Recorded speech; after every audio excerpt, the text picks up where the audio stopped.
Father's ডেতে chicken স্যাটে বানিয়েছিলাম। চলুন বন্ধুরা, আজকে আপনাদের সাথে রেসিপিটা শেয়ার করি। চিকেনটা ছোট ছোট টুকরো করে কেটে ভালো করে ধুয়ে নিয়েছিলাম। এবার এর মধ্যে আদা রসুন বাটা, স্বাদ মতো নুন, কাশ্মীরি লঙ্কা গুঁড়ো, ঝাল লঙ্কার গুঁড়ো, সাদা তেল, লেবুর রস, কর্নফ্লাওয়ার দিয়ে ভালো করে মাখিয়ে রাখবো 2 থেকে 3 ঘন্টার মতন। একটা প্লেটে ক্যাপসিকাম আর পেঁয়াজ এইভাবে কেটে নিয়েছি, আর এই যে কাঠি নিয়েছি।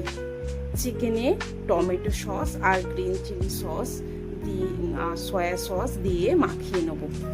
একটা কাঠি নিয়ে এর মধ্যে ক্যাপসিকাম, পেঁয়াজ, চিকেন, আবার ক্যাপসিকাম, পেঁয়াজ, চিকেন, পেঁয়াজ, ক্যাপসিকাম, এইভাবে এগুলো সব বানিয়ে নেব।